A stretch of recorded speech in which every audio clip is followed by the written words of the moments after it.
स्वागत है आपका 2024 के महासमर में।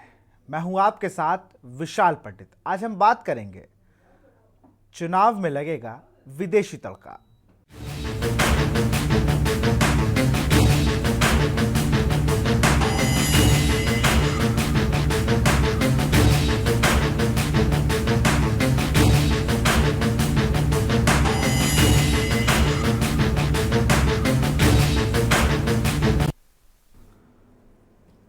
सत्तारूढ़ भारतीय जनता पार्टी यानी कि बीजेपी कई देशों के करीब 25 राजनीतिक दलों को अपना चुनावी प्रचार दिखाने और रणनीति समझाने के लिए भारत बुलाने का न्योता भेज रही है।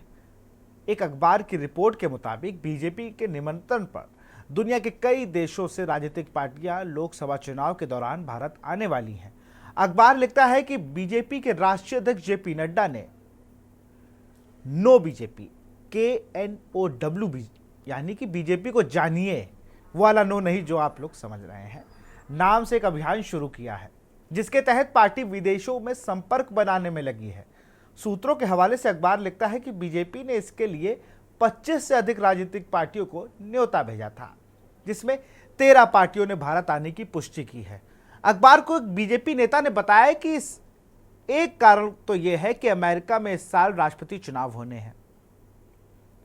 दूसरा यह है कि पार्टियों के गठन के मामले में अमेरिका और भारत की पार्टियों में बड़ा फर्क है। हालांकि बीजेपी ने यूके के कंजर्वेटिव और लेबर पार्टी को नेताओं के साथ साथ जर्मनी के क्रिश्चियन डेमोक्रेट और सोशल डेमोक्रेट के नेताओं को भी निमंत्रण दिया है। इस पर चर्चा करेंगे, लेकिन उससे पहले सीधा आपको ले चलते हैं यहाँ संजय सिंह क्या कुछ कह रहे हैं, सुन लेते हैं। बयान दिया राजकुमार आनंद भ्रष्ट है।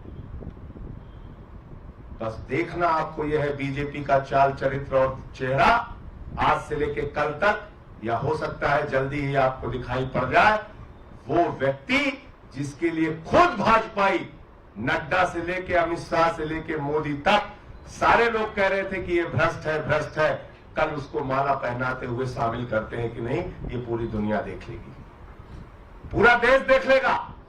फिर उसके बाद पार्टी विद द डिफरेंस वाली बात मत कहना, फिर उसके बाद चाल चरित्र चेहरे वाली बात मत कहना, फिर तो भाजपाइयों कालिक लगा के अपने चेहरे पे घूमना। तुम्हारा कोई चरित्र नहीं है, कोई चरित्र नहीं है, तुम्हारा एक ही चरित्र है, पार्टियों को तोड़ो, सरकारों को गिराओ, लोकतंत्र को खत्म करो, संविधान को खत्म करो।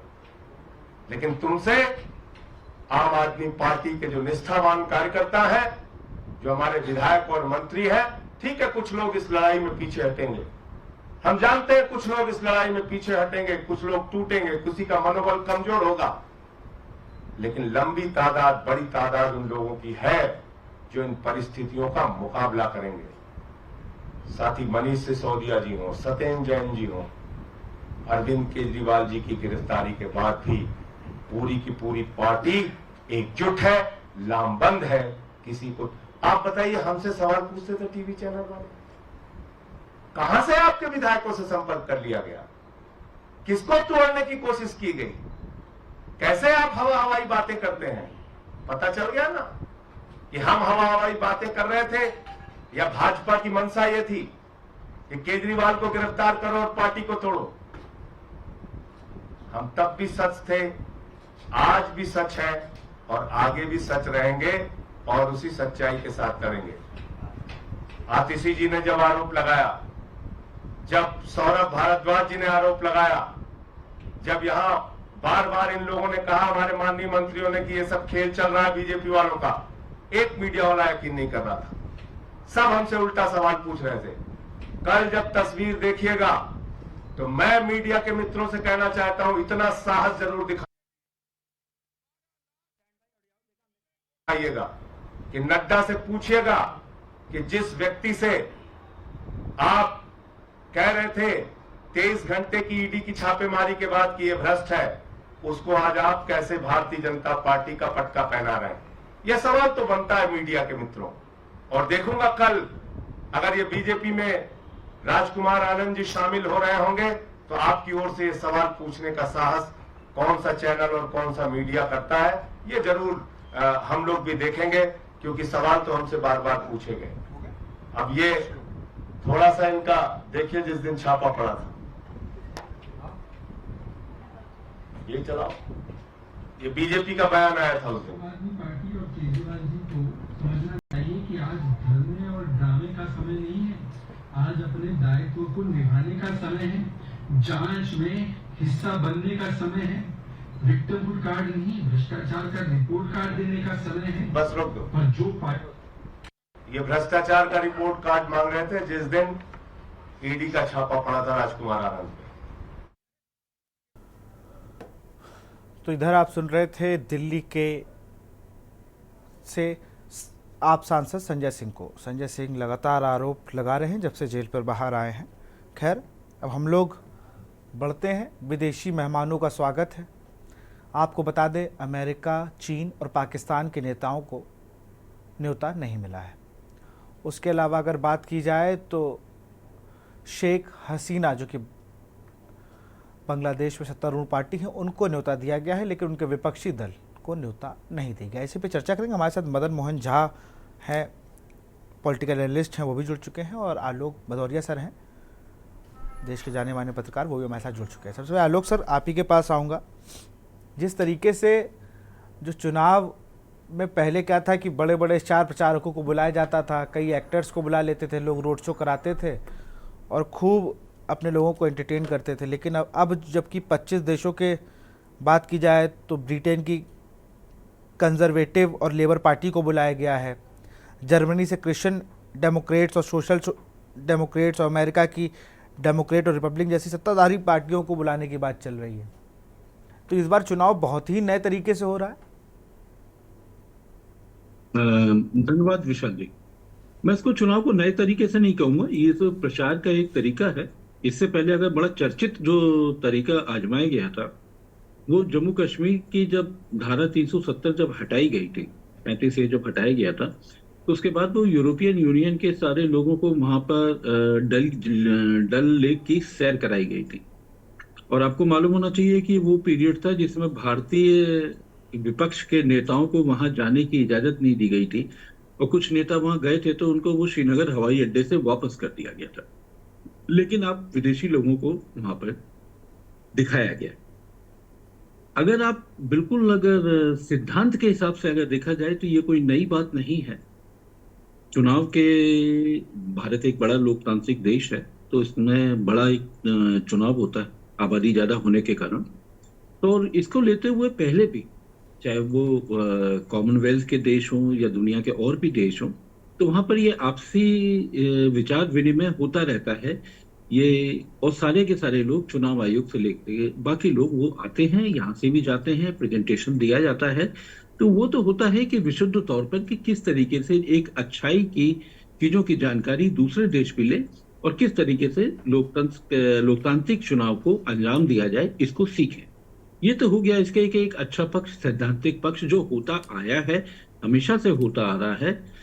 लेकिन ये जो आपने जो लगाया, इसमें ये सैद्धांतिक पक्ष कम है, इसमें तड़का लग गया है। जैसे आप ढाबे में जाते हैं ना, तो वो दाल में तड़का लगा दिया जाता है, तो ये तड़का लगा दिया गया है। ये बिल्कुल वैसा ही है जैसा धारा 370 में हुआ था। अब याद करिए, धारा 370 में बताया गया था कि हमारे सब कुछ शांति हो गई है, बहाली हो गई है, सब कुछ हो गया, सब कुछ हो गया। आप याद करिए कि वो कब हटाई गई थी।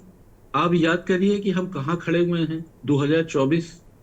अब याद करिए कि कितना उस समय तक का मतलब कितना फर्क आ चुका है, इतना फर्क आ चुका है सालों के हिसाब से। आप देखिए, आप कह रहे हैं कि सब चीजें अच्छी हैं, इतनी अच्छी हैं, तब विधानसभा चुनाव क्यों नहीं करा रहे?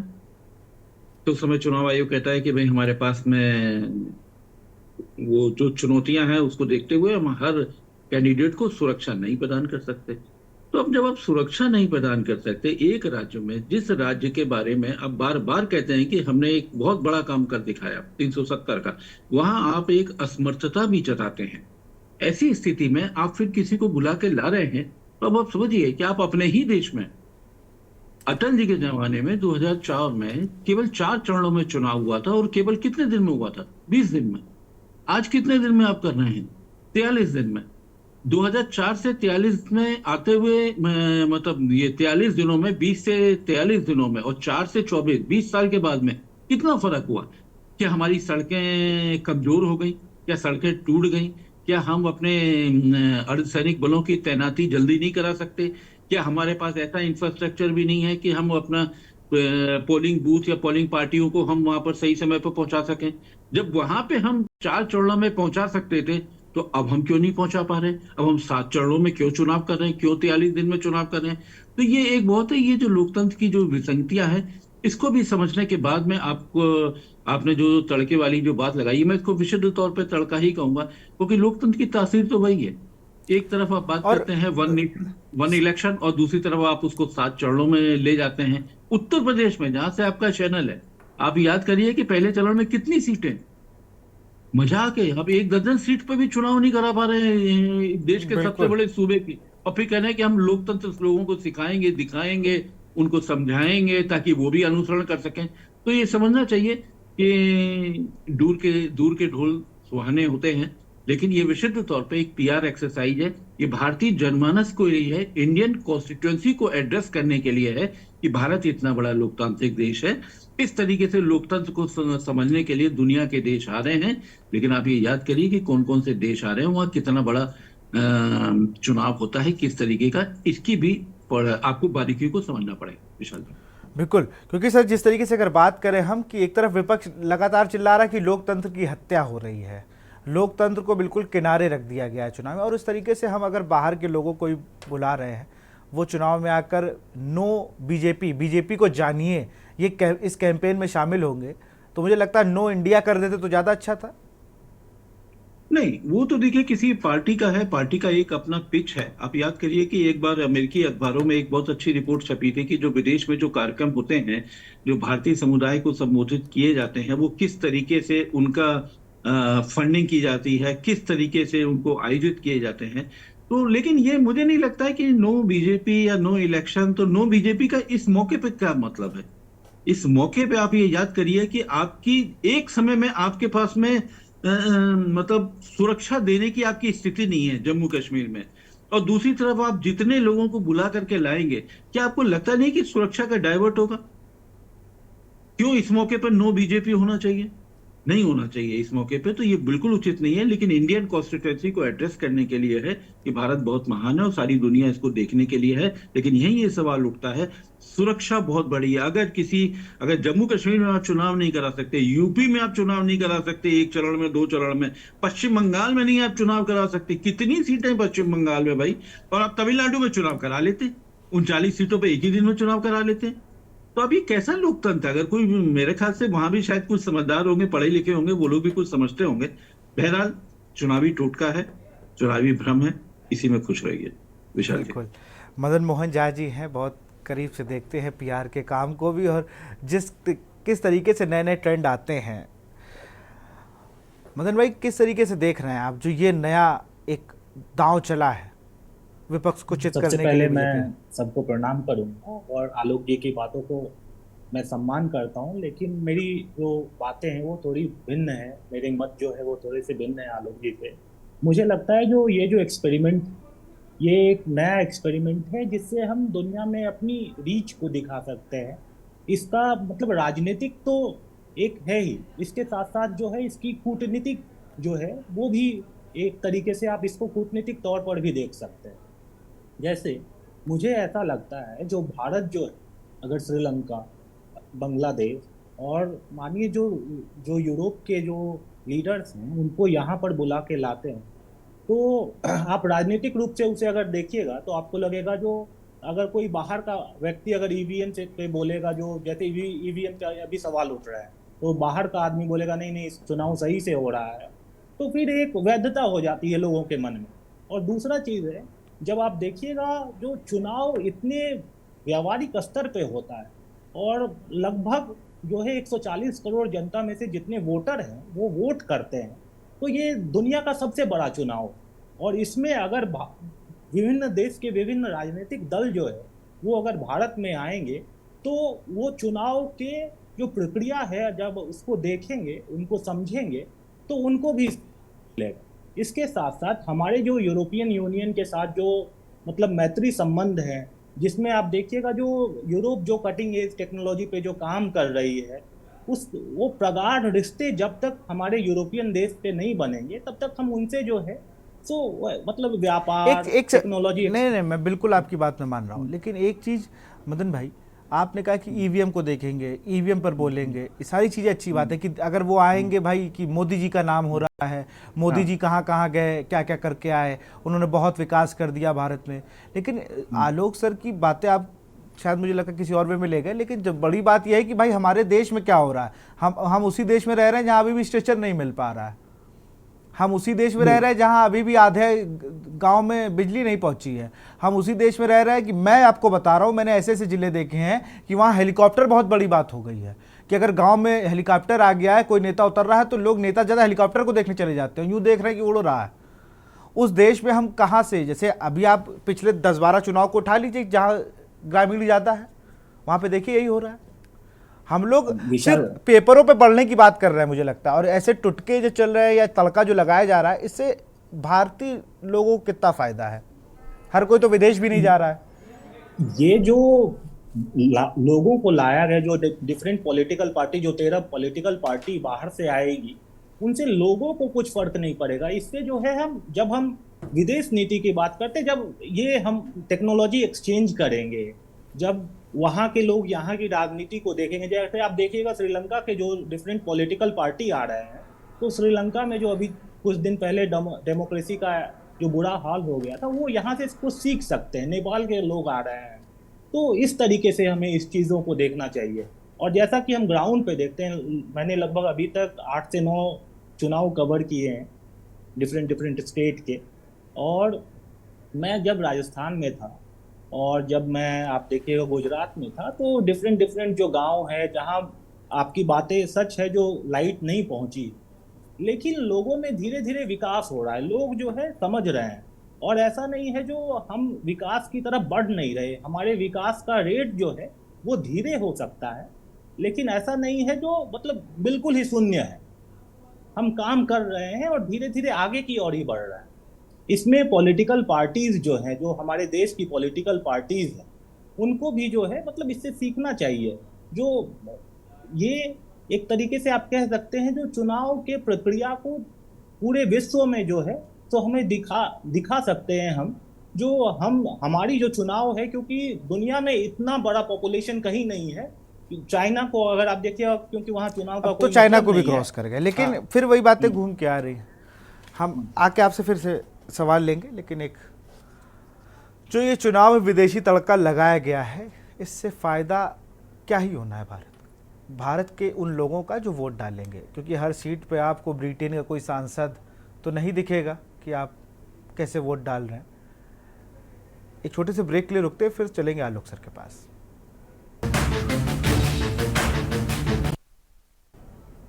ब्रेक के बाद आपका स्वागत है, फिर चलेंगे आलोक सर के पास। सर, मुझे तो खैर 8-9 चुनाव नहीं मिले हैं, लेकिन जो 1-2 चुनाव मैं कवर करने गया हूँ, बहुत ज़्यादा तो कैरियर नहीं बढ़ा हुआ, लेकिन जब मैं पब्लिकों के बीच गया हूँ तो मैंने मध्य प्रदेश का चुनाव बहुत मन से और बहुत ही लगन के साथ और वहाँ की जनता को समझते हुए एक ज़िले में रिपोर्टिंग के तौर पर गया मैं।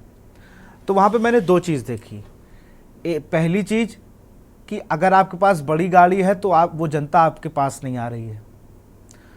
और मैं नक्सल प्रभावित एरिया में था, तो वहाँ पर मैं बात करता था तो पार्टियों के लिए अलग अलग सबके विचार थे, लेकिन सबसे बड़ी जो चीज़ थी कि भैया लाइट हमें देखनी है। कोई कुम्हार बस्ती में गया, कुम्हार टोला वहाँ पर था, तो वहाँ गया तो उनका मट्टी का पट्टा हो जाए।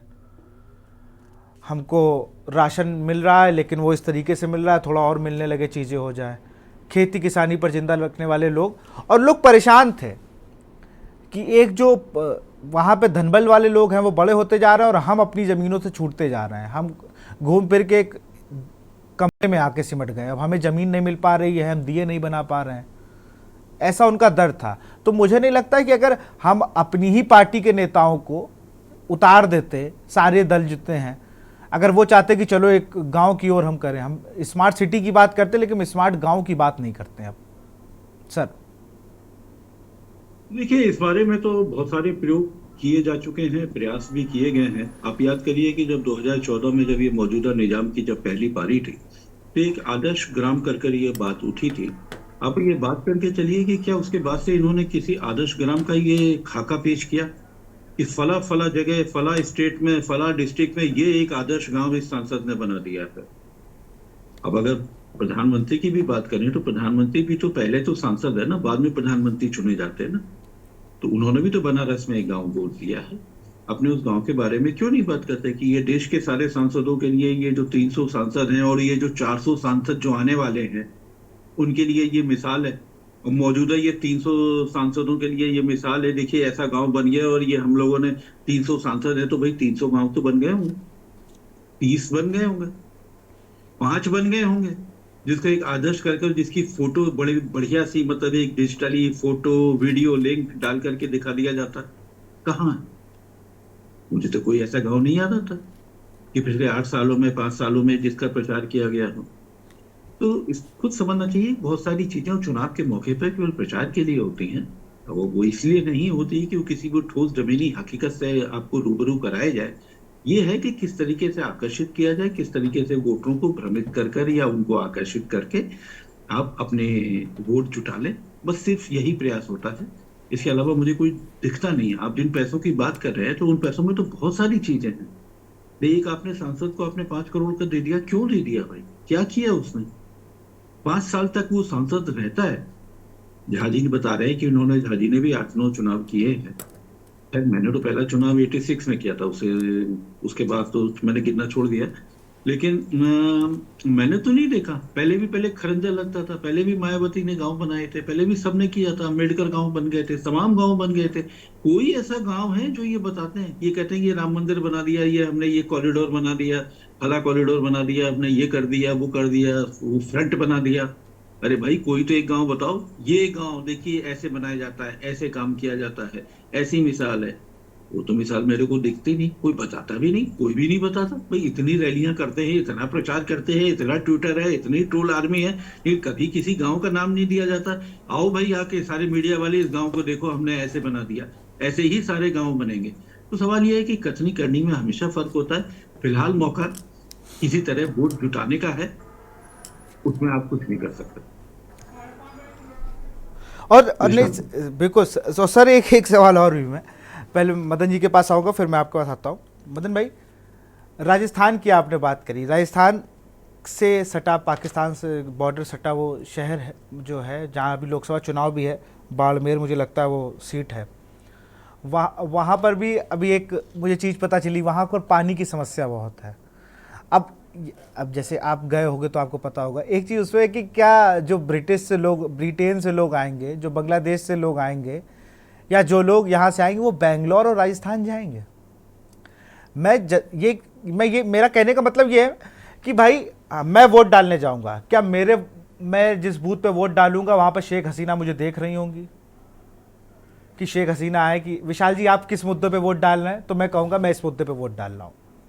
क्या राजस्थान में जब जाएंगे तो क्या बॉर्डर पे जब फायरिंग होती तो आपके घर, आप लोग को क्या दिक्कत, तो ये पूछे कोई वोट डालेगा कि आप पानी कहाँ से लाते हैं? बेंगलोर में पानी का संकट है, ये वहाँ पूछा क्या जाएगा मोदी कैसा काम कर रहा है, मोदी ने क्या किया? भाई दिक्कतों पे बात ही नहीं करोगे, अच्छी अच्छी बातें तो हम उनको क्या ही बताएंगे। और जाहिर सी बात है यूपी में वो आएंगी तो बनारस जाएगी वो टीम, और गांधीनगर जाएगी, वो जाएगी मुंबई किसी सीट पे जाएगी, नितिन गडकरी की सीट पे जाएगी, वो हमारी सीट पे ऊपर क्यों आएगी? बड़ा सवाल ये है। हम 140 करोड़ 543 सांसद चुन रहे हैं, लेकिन रीच हमारी कहाँ पर दिखेगी ऐसे?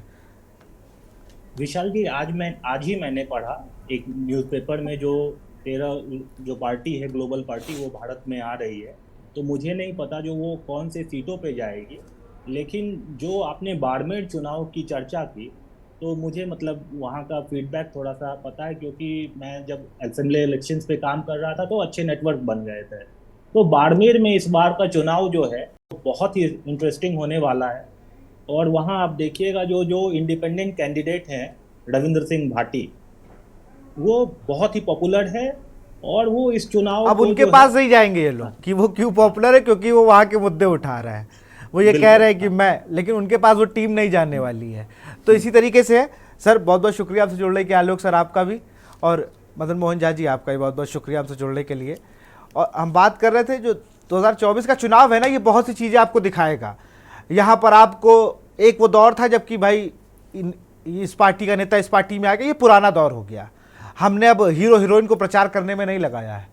अब जो पार्टियां हैं ना, जो सत्तारूढ़ पार्टी है हमारी भारतीय जनता पार्टी 10 सालों से काबिज है, वो ये लोगों को बताने के लिए कि हम कितना ज़्यादा काम कर रहे हैं और हम कितने पॉपुलर हैं पूरे भारत में, इसको देखने के लिए लगभग 25 राजनीतिक दलों को विदेश से बुला रही है, या उनके स्टार प्रचारक इस बार विदेशी होने वाले हैं। वो कोई एनआरआई नहीं, बल्कि ब्रिटेन के सांसद हो सकते हैं, वो बांग्लादेश के प्रधानमंत्री हो सकते हैं, राष्ट्रपति हो सकते हैं, मेयर हो सकते हैं।